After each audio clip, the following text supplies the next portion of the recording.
The best conference in college basketball just got more interesting. K-State and Iowa State knock off Kansas and Texas on Tuesday night.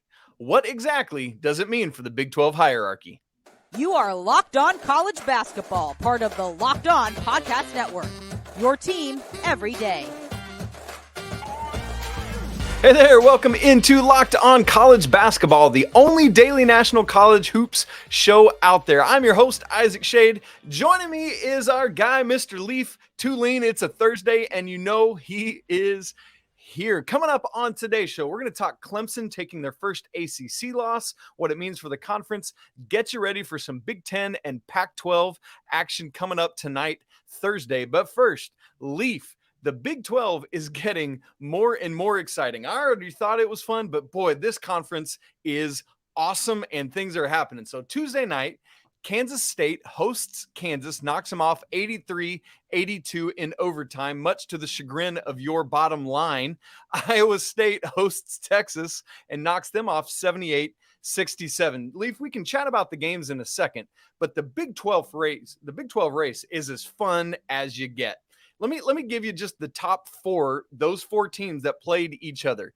Kansas State, Kansas, Iowa State, all tied at 5-1. Texas right behind them at 4-2. Leif Thulin, what do you make of the Big 12 hierarchy? Yeah, I think the Big 12 still runs through Lawrence, Kansas, and that I know that's an old cliche, and it's been broken For a reason. times, but it's been tried and true. And I think there's a strong argument that the Jayhawks are the best team in the country, despite the loss in Manhattan, Kansas this past week. My thinking is, even in that game, though they lost, K-State played that as if it was their Super Bowl. It was like, man, we got to beat the Jayhawks. We got to beat the Jayhawks. And it was at home. Kansas didn't play great other than Jalen Wilson. They had a lot of players foul out, and Kansas still had both the possession to win the game twice, and he had uncharacteristic turnovers from DeJuan Harris. Obviously, credit to K-State, but I think the easiest pick for me right here is Kansas at 1, and then it becomes very difficult to prognosticate behind that. I would argue that number 2 is going to be Texas or Iowa State. Okay. I think Kansas State falls a little bit just because I think that their wins have been so razor thin in margin, and it hasn't been like Kansas had a small margin too, but I feel like they've been able to accelerate at the end of games and put teams away. Whereas K-State, and there's historical precedent for it too with Kansas and Bill Self. Yeah, and I trust Self to regroup, and K-State. I feel like Jerome Tang has hit the peak. I think they have to I hope I'm wrong, and I hope they're this awesome team all year long. But man, it feels unsustainable. The close games they've won there, it's just been like the climax of those games have been unbelievable. And I think TCU is a team that's being underrated. Okay. They easily could be 5-1. They're 3-2 as of this recording. Yeah, and they Sorry, I was looking ahead a bit. They had a loss where they were up 18 at Texas, and I think TCU may be a better team that is more consistent than Texas. Texas has just been able to pull out a few tighter wins than has TCU. So I think that's my top 4: Kansas, Iowa State, Texas, and TCU as my top 4 right there. Okay, and so you'd put K-State 5th behind those 4. What about Baylor? Where would you have them in the mix of all that top 6? I think Baylor and K-State will end up about 5 and 6 and similar league records. I think that Baylor's 0-3 start is going to hinder them from winning the league, because now you're not going to go 17 games in a row winning in the Big 12. It's very difficult to do, but they're going to end up getting better. And I think they're going to end up with a positive league record, which is an impressive feat after starting 0-3, but it's just hard to chase that far. And I think K-State's going to even out just a little bit, hit not a bumpy road, but you play so many good teams on their home courts. I think you're going to have a few losses, even to the teams that we haven't mentioned yet, like Oklahoma, an Oklahoma State. So I think those two are going to be 5 and 6, and they'll be safely in the tournament. Yeah, absolutely. But it's just, it's hard to be top 4 in the Big 12. Absolutely it is. And my goodness, West Virginia and Texas Tech, both winless in conference play at this point. As for Baylor, Leif, I was looking this up earlier today. They're actually number 1 in offensive efficiency right now at Ken Palm. Do you think that offense is enough to make stuff happen, or is that hole that they dug, that 0-3 hole you talked about, too much to get out of? I mean, is there a world in which you see them jumping into that top 4? I think they can. I think Texas is starting to round into form, and like I said, I think TCU gets in, and Kansas State's going to fall out a little bit. But if you were to look on paper, Baylor's the more talented team than Iowa State. They're only 2 games back. Yep. They play them again. They're already 0-1 against Iowa State. But if they were to win one and Iowa State has a slip up, all of a sudden you're tied. So I would not rule out Baylor getting in at all.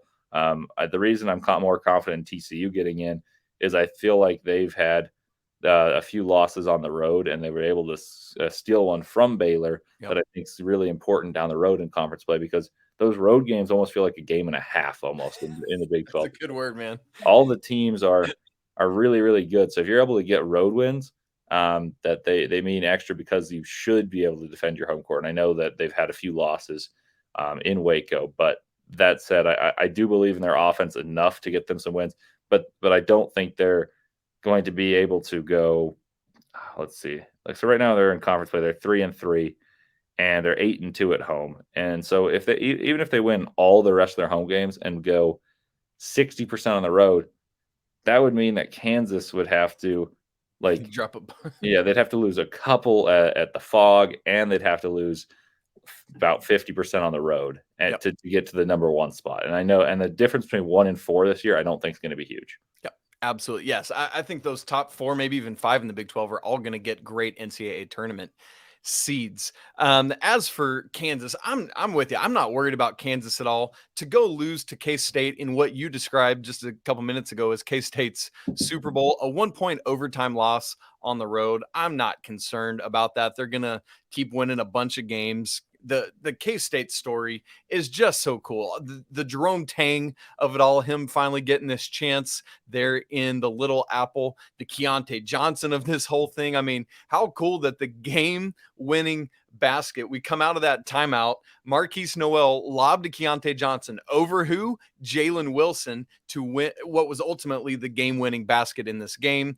But as you say, man, with Kansas, Jalen Wilson, career high 38 points, kind of had to do it because, as you mentioned, Gradey Dick, KJ Allen, Kevin McCullar have all fouled out of this game. One little quibble I had with Keyontae Johnson, though, is Kansas State got that steal right at the end of regulation, and he goes up with his right hand, was looking for a foul. If he goes up with his left hand, that's a layup, ball game over. We don't even need overtime. But I'm just always harping on those fundamental things like that, and it bothered me a little bit.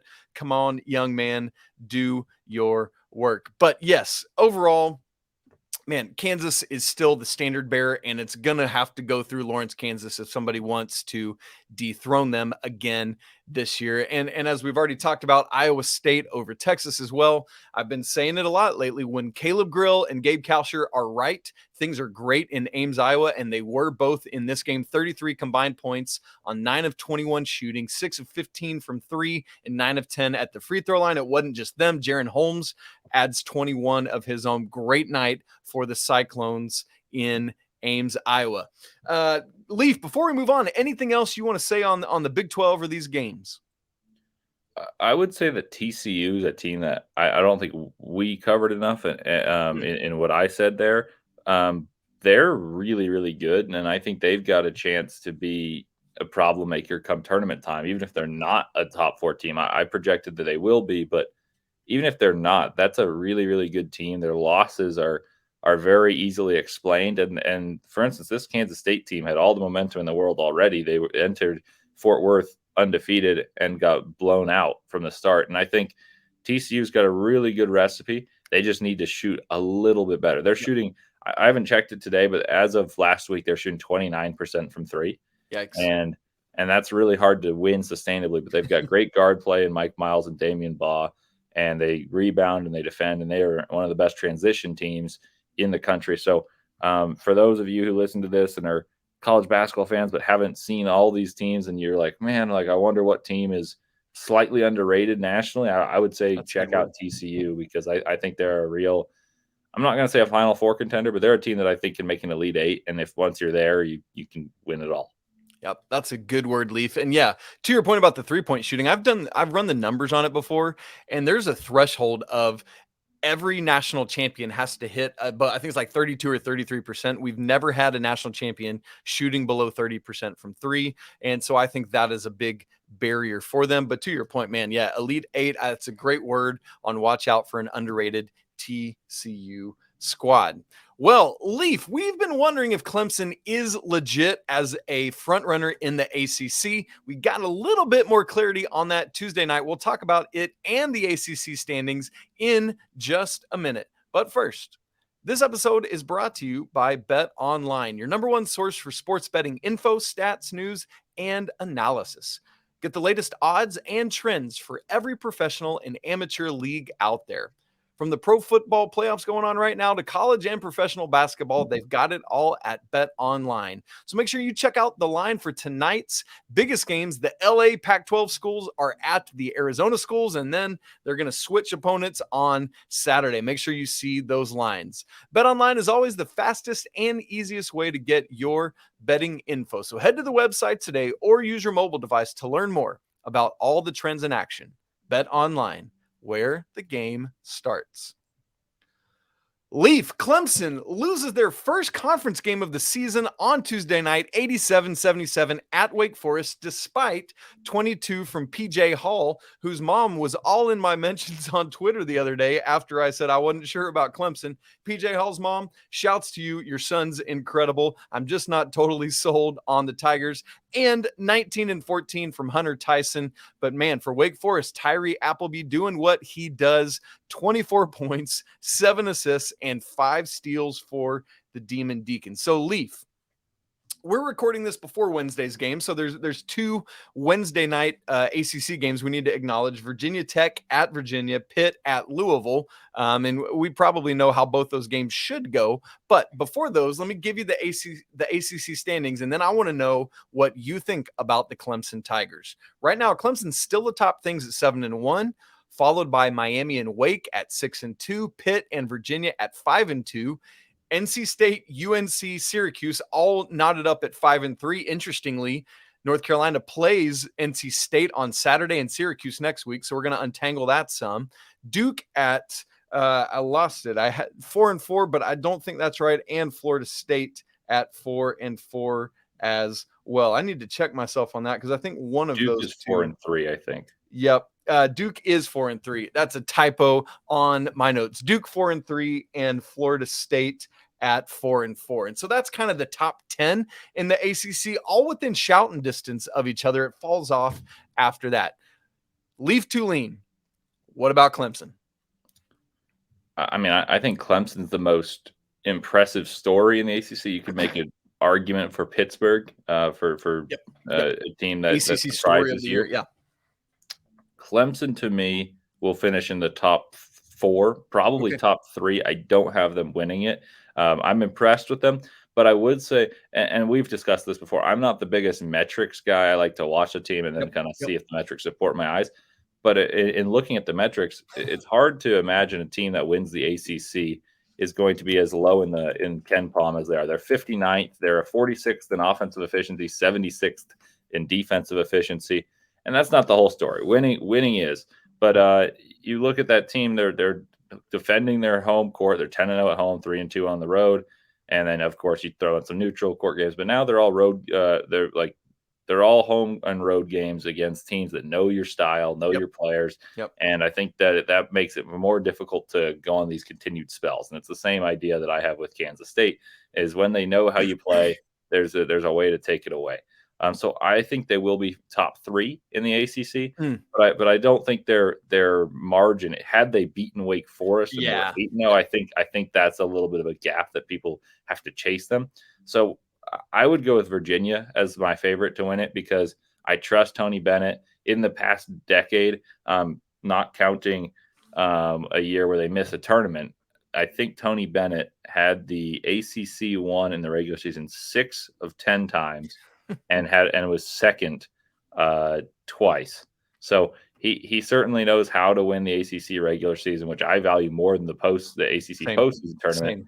And I think that means like his track record for winning this really helps. And also, in watching Virginia, I don't think they're a dominant team. And we did a podcast a while ago about which team we thought could make the Final Four, and I don't think Virginia is quite there. But I do think they're the best team basketball-wise in this conference. Like, if you look at their losses, you can contextualize one. Reese Beekman had hurt his hamstring, and they lost by 1 point to Miami, or maybe it was 2 points. But regardless, a one-possession game against Miami at Miami, who I would say is the second best team, but I don't know. So I'm pontificating a little bit, but I would go with Virginia 1, Clemson 2, Miami 3, and I think if Carolina can get healthy, I'd give them 4. But if they cannot, I will go with Wake Forest. Man, that's so interesting. And Leif, Andy Patton and I talked about this earlier in the week, that part of what is going to help Clemson is their schedule.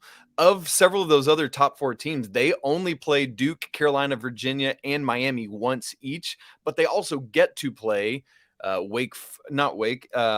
Louisville twice, Florida State twice, Georgia Tech twice. And so the unbalanced schedule certainly breaks in their favor, and that could be helpful. I really do believe in this front court with PJ Hall, with Hunter Tyson. But we're going to have to watch it. As you said, getting this Wake loss, I think is somewhat telling of what we're going to be seeing. Like, can some of Clemson's guard play match what they've got in the front court? You mentioned that Virginia Clemson, perhaps 1-2 in the conference. Well, circle this one, folks. Next to last game of the regular season is Clemson at Virginia, Tuesday, February 28th. That's going to be a big time matchup, and will say a lot about probably, hopefully it'd be fun if that tells us a lot about how things are going to shake out in the ACC. To your point about North Carolina's injuries, one of their issues is they just can't get healthy in the front court. It's either been Pete Nance is out, or Armando Bacot's out, or Jalen Washington missed their game on Tuesday night with a sprained ankle. And so if they could get kind of that 3-headed front court all healthy and all playing together, with the way RJ Davis is playing right now for North Carolina, is shooting like 51% from 3 in their past 7 games. Hubert Davis could get things back on track in a way similar to last season's run. And so we'll have to watch that as well. And as you said, man, the Pitt story is really neat, but I do think they are not as much of a contender to me as is Clemson, and really cool to see Wake Forest up there and what Steve Forbes is being able to do in Winston-Salem. I don't see Duke making a push. I think they're going to be like top 8, but I don't see them getting into the top 4. Same with NC State. And so I'm with you. I would take Virginia in that top 4. They're only 1 game out in the loss column to Clemson. I think Miami, despite losing at NC State over the weekend, there as well. So give me Miami and Virginia and Clemson. I'm not necessarily saying in that order. And then also North Carolina. I think they're going to be able to do enough to get there, but watch out the next 5 or so games for the Tar Heels. I think that's going to help really determine their schedule really toughens up. If they can't handle that, then it's going to be Wake Forest as that 4th team getting a double bye in the ACC tournament. Great stuff, Leif, there. We will keep our eyes on Clemson. Can they hold off the ACC brethren? Well, coming up, we want to get you ready for Thursday night's action. We got some good Big Ten games and some good Pac-12 stuff. But before we get there, I want to tell you about Built Bar. You looking for a delicious treat, but you don't want all the fat and calories? Then you got to try a Built Bar. We just got through the holidays, and I know my goal is to eat healthier this year. And if you're like me, but you don't want to compromise taste, then Built Bar is a great option. What makes them so good? Well, for starters, Built Bar is covered in 100% real chocolate, and they come in unbelievable flavors like churro, one of my favorite desserts ever, and peanut butter brownie. I'm honestly not sure how Built does it, but these bars taste so good while maintaining amazing macros. Only 130 calories and 4 grams of sugar, but still a whopping 17 grams of protein. And now, best news, you don't have to wait for your order to arrive from Built.com. You can just head down to your local Sam's Club or Walmart and grab you a box there. Please go check it out. Grab some churro bars, send them my way. I won't be disappointed, and neither will you. Leif Thulin joining us here on Thursday's edition of Locked on College Basketball. We've looked back at some Big 12 and some ACC action, and now we want to look ahead to tonight a little bit. We've got two Big 10 games I want to highlight and two Pac-12 games I want to highlight, and kind of how that leads into the weekend as well. And so let's start with the Big 10. Leif, we got 23 Rutgers at Michigan State, kicking things off 6:30 Eastern on FS1, followed by Indiana at Illinois, 8:30 on FS1. And that's the game I actually want to start with, is Indiana at Illinois. Indiana, we expect to be without both Race Thompson and Xavier Johnson still. Illinois, after that roller coaster, like 9 straight games of win, loss, win, loss, win, loss, win, now they're on a 4-game winning streak. So from 0-3 in Big Ten play to now 4-3. Indiana got a much needed win at home Saturday against Wisconsin to get their second Big Ten win. What are you watching for in this Indiana-Illinois game? Well, I think the question is, can Trace Jackson Davis dominate the paint against Dane Danja and Coleman Hawkins? And I think that really determines how far Indiana can go. Obviously, Jalen Hood-Schifino's played well, and I think in a weird way, the loss of Xavier Johnson has accelerated the timeline for Jalen Hood-Schifino to be the man, and it's made them more dynamic. That said, I think, and this is no surprise to you from what we've spoken off camera, I think Illinois has been the most talented team in the Big Ten, and they remain the most talented team in the Big Ten. It's just finding a way to play together, coalescing, and doing it. So they're not going to win the Big Ten. They're too far behind, but I do think they finish top 4 if we kind of continue what we've talked about from previous conferences. And I think they're going to beat Indiana. And I'm not going to say handily, because in the Big Ten, there's a lot of close games. The lower scoring games rarely end up being blowouts. But I think they're going to win and be the better team wire to wire. That said, I think Woodson's really got this point through his head. He's like, man, we have to win, or like we're not going to make the tournament. And I think that added emphasis of conference play, once you kind of get to that realization, makes these games more interesting. But from an X's and O's standpoint, I think Underwood's started getting his team to click a little bit. And I think from a just individual talent standpoint, Illinois is also the superior team, which was not a popular take preseason because Indiana was everyone's preseason pick. That's right. I thought Illinois was better, and I think they are still. So I've got them winning, and it doesn't hurt that it's in Champaign. Absolutely. And interestingly enough, KenPom does have Illinois favored by 4 at home over the Hoosiers. Do you think, Leif, we haven't talked about this, I don't think, but is it addition by subtraction for Illinois losing Sky Clark? I'm not sure. I think that there are more defined roles. So in a way, yes. Yeah, I heard that. I think he organizes them, but because of his youth, there's like a little bit of indecision. Yep. And I feel like that would be harsh on him. One that I don't feel like has been horribly harsh is Severe Wheeler.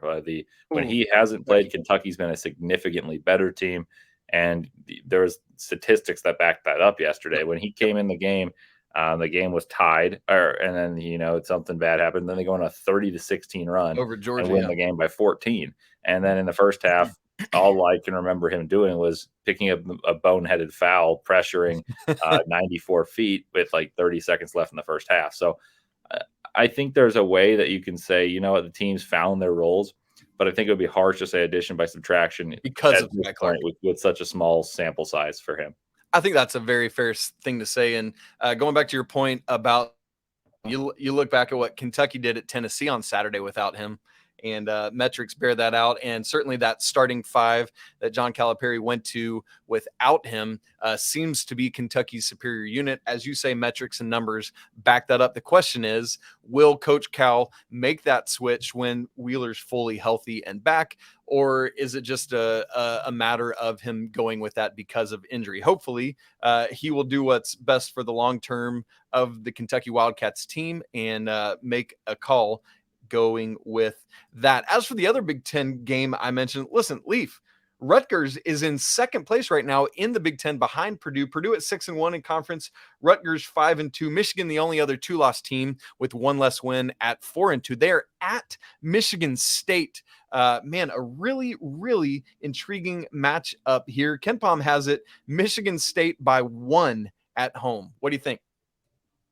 Yeah, I think these two teams are very similar. They're defensively oriented and have a few playmakers. I think I'm leaning with the home team on this one. I think Michigan State has played well. They nearly beat Purdue. Yeah.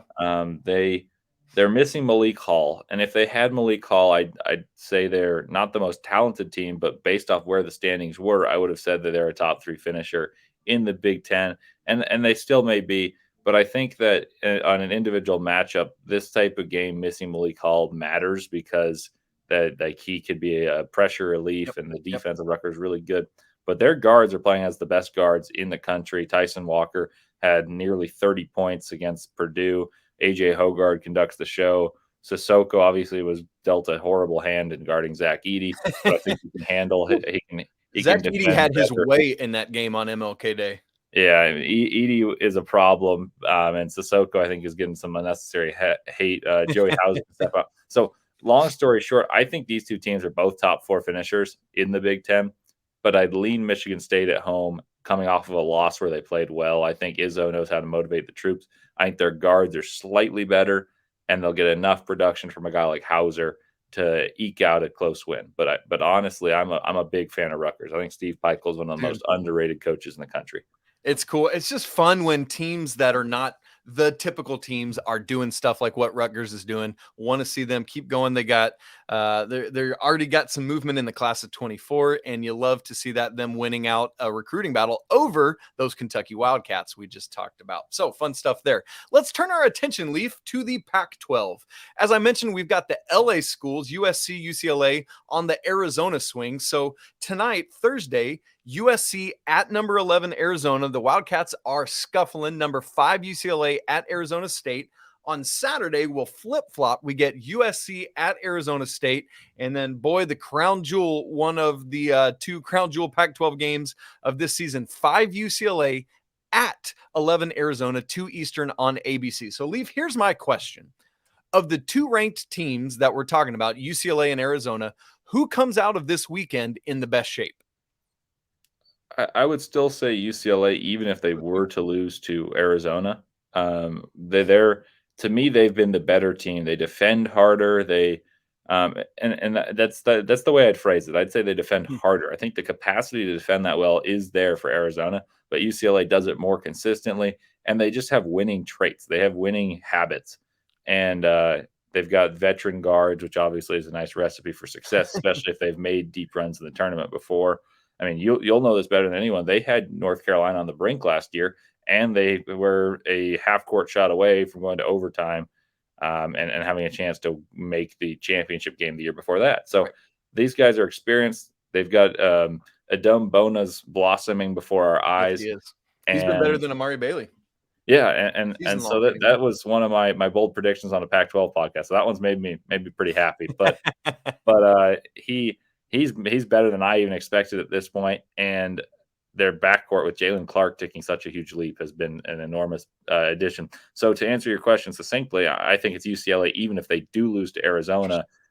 Arizona has really underwhelmed in conference play, especially in a conference that, quite frankly, I'm in Pac-12 country. I work for a radio station that talks about University of Utah basketball, but the fact that teams like Utah and some other teams like Cal's won a few games, Washington's was strung together a few games. Now those teams aren't the caliber that should be beating a team like Arizona and the talent they have. And the fact that they've dropped a few games, it happens to everyone, but the way they've done it hasn't impressed me. So I think UCLA, regardless of the outcome, is better off. I agree with you. I mean, what Arizona's done lately has been frankly concerning to me. After I was all in on the Wildcats. You were a little bit more of a seller than I was, much to your credit and my chagrin. That's the second time I've used that word today. I got to get a thesaurus going here, Leaf. But yeah, I think UCLA is the right answer to that. They're undefeated in conference play, an understandable loss if they take it at Arizona on Saturday. And so we'll have to keep our eyes on that. But yes, UCLA is far and away the team to be watching. And this is a big weekend because Arizona State and USC themselves are 2-3 in the conference standings right now. So a big weekend for all four of these schools. Watch closely those games tonight. Stay up late, get some coffee, do whatever you need to do, and then be ready to be dialed in on Saturday as well for what's going on there in the desert. Leif Thulin, thanks so much as always for joining us. All your great insights. Folks, make sure you tune into tomorrow's show where Andy Patton will get you ready for the weekend slate, including those 2 Pac-12 games we just talked about and more. We want to remind you to please subscribe to the channel. There's been such great movement lately. Thank you to all those of you who have been tuning in for the first time. Please, if you haven't subscribed to our channel on YouTube, smash the like button, comment on your thoughts on what Leif and I have gotten right and wrong today, because there's definitely some of both. We will talk to you again tomorrow, but until then, peace.